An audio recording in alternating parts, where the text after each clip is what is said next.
Back in the 70s, young men dreamt of Lambos and Ferraris. But for many of them, reality was two-wheeled. Is it you?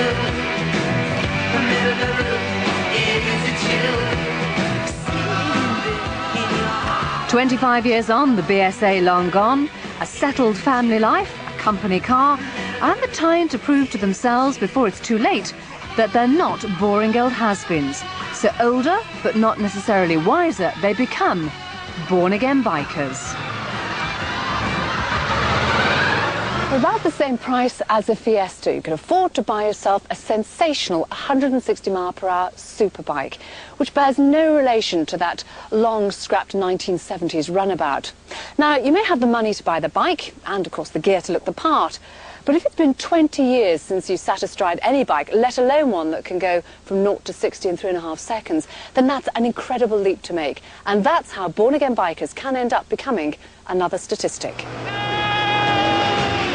Young guys larking around and ending up having a fatal accident, as in this episode of Casualty, is perhaps the common view of the sort of people who end up killing themselves on bikes. In fact, the reality is quite different. Despite individual cases of bikers riding like lunatics, serious accidents involving bikes are down by 71% since compulsory basic training was introduced 8 years ago. But the death rate for 30-somethings is up by 35%. In some parts of the country, 90% of fatal bike accidents involve the over 30s. The bikes nowadays, for example the Fireblade and the Blackbird, this type of bike, are very high powered. They accelerate exceptionally quick, and in a built-up area there was one where he decided to go from 30 mile an hour up to 70 mile an hour in a very short space of time. And as much as certain bikes perhaps wouldn't stay with that style of bike, he can't actually outdo the camera.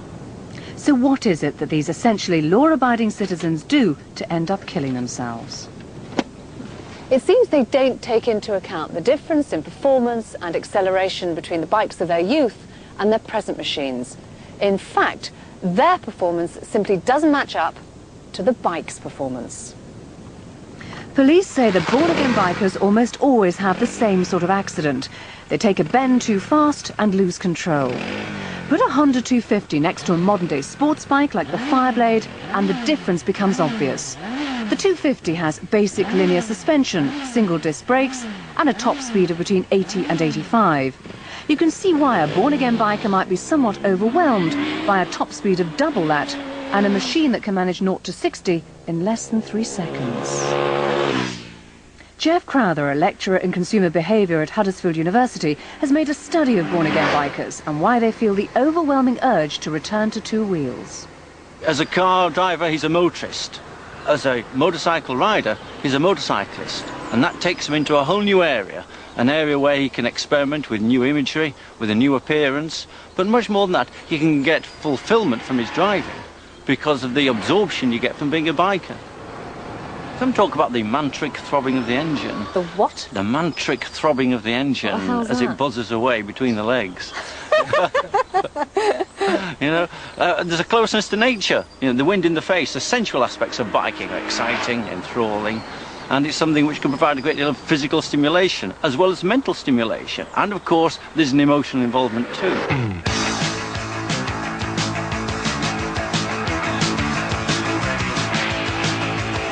Some born-again bikers are all too aware of the changes that have taken place over the last 20 years. I found that traffic was heavier, people weren't looking out for what you were doing. It was a nightmare, really. I rode the very same bike that I rode 11 years ago. A friend of mine had rebuilt it, and the brakes basically just don't work, and the handling was frightening. I've been a pillion for about 15 years, and I thought, oh, I don't know, it's got to be done. Go out as one of the lads and enjoy it, you know. Yeah. When I had a bike last time, I used to use it for my only means of transport. Now I'm using it as a hobby, and it's very pleasurable at that.